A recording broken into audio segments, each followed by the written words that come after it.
oldest known fragment of any manuscript containing the words of the Apostle Mark is known as the Chester Beatty Papyrus. It is a copy of a much earlier work and was written at least 2.5 centuries after Mark lived. And when he had called the people unto him with his disciples, he said unto them, Whosoever will come after me, let him deny himself, and take up his cross, and follow me. Mark 8:34. One of the great mysteries of the New Testament was first noticed centuries ago. Large portions of the text in the books of Matthew, Mark, and Luke were almost identical, leading to the assumption that Matthew and Luke may have copied the works of Mark. But when Jesus saw it, he was much displeased, and said unto them, Suffer little children to come unto me, and forbid them not, for such is the kingdom of heaven.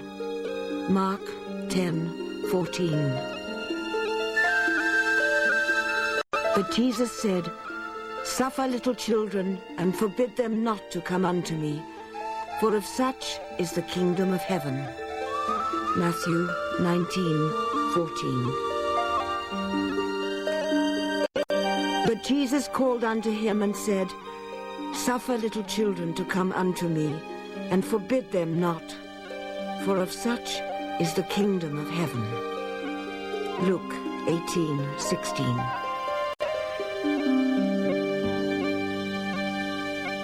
Matthew, Mark, and Luke really share so much in common and read so much alike. Scholars often refer to them as the synoptic gospels. That is, using a term synoptic, meaning to see alike, to refer to them. And that is because they're very closely related literarily. They're dependent upon one another. When scholars began to notice and convince themselves that Mark was being copied by Matthew and Luke, they could also notice there were some other texts in Matthew and Luke that were in a somewhat similar sequence and with a similar content. They didn't come from Mark, so they postulated another source. The German scholars who did it called it Quelle, which meant the source, simply. I call it the Q Gospel. No material evidence for the existence of the hypothetical Q Gospel has ever been found, yet its influence is unmistakable. There are obvious similarities within Matthew and Luke, indicating that the writers may well have taken their material from the mysterious Q source. One can almost imagine Matthew and Luke independently of one another, sitting down with a copy of Mark on one hand and a copy of Q on the other hand, or a copy of some other document on the other hand, and just inserting, saying, supplementing Mark with various teachings of Jesus.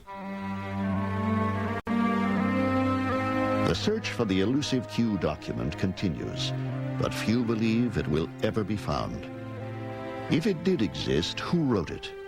Who was the author of the text that may have influenced both Matthew and Luke? The chances are that we shall never know. You are watching Secrets of the Ancient World.